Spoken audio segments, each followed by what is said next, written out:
Okey, so seterusnya kita pergi kepada syarat sewa beli. Okey, so syarat sewa beli ada dua, sama ada dia diketatkan syarat ataupun dilonggarkan syarat. Okey, so di bawah syarat sewa beli ni kita ada 3 item lah apa benda alat dia iaitu kadar faedah, tempoh pinjaman, pendahuluan ataupun deposit. Okey, so hari ni kita tengok bagaimana syarat sewa beli ini mempengaruhi objektif makroekonomi. Okey, contohnya kita tengok yang pertama, sekiranya kerajaan mengeluarkan satu arahan untuk mengetatkan ataupun kerajaan bank pusat akan mengeluarkan mengeluarkan arahan kepada bank perdagangan untuk mengetatkan syarat sewa beli. Contohnya dia kata, okey, kadar faedah perlu dinaikkan, tempoh pinjaman perlu dipendekkan. Okey, lepas tu pendahuluan ataupun deposit yang perlu dibayar akan dinaikkan. Maknanya ini menunjukkan sekiranya kadar faedah tinggi, tempoh pinjaman dipendekkan, kalau pendahuluan yang perlu dibayar itu banyak. So ini menyebabkan firma ataupun orang ramai kurang membuat pinjaman. Okey. Contohnya kita tengok kat sini, sekiranya syarat ini diketatkan, okey, so orang ramai dia kurang membuat pinjaman. So dia kurang duit lah orang kuasa beli akan menurun. Jadi apabila kuasa beli menurun, orang tidak dapat membeli barang yang diorang nak, contohnya macam rumah, macam kereta. Jadi permintaan barang akan menurun. Bila permintaan barang menurun, firma juga akan kurangkan mengeluarkan barang. Bila firma kurang mengeluarkan barang, firma kurang ambil pekerja. Jadi guna tenaga akan menurun.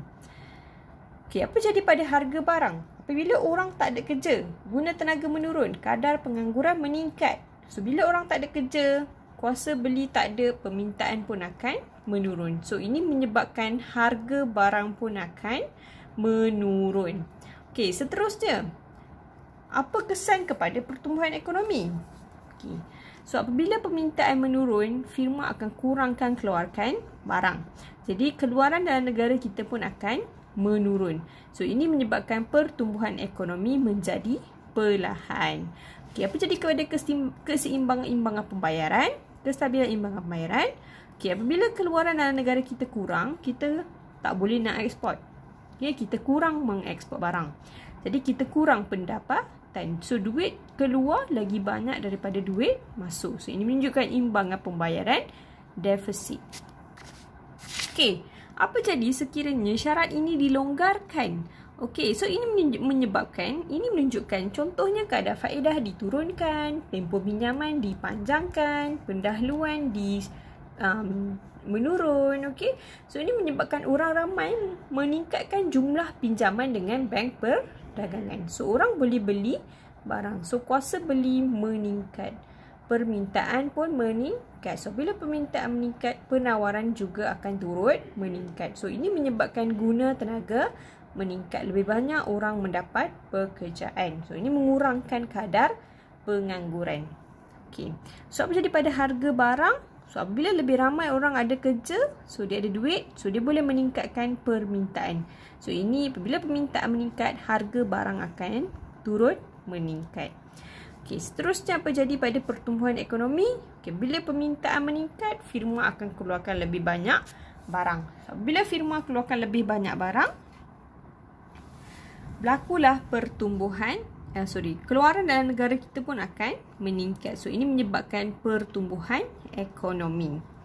Okey, apa kesan kepada kestabilan imbangan bayaran? Okey, bila keluaran meningkat, firma keluarkan lebih banyak barang. So lebihan barang tu kita boleh ekspor.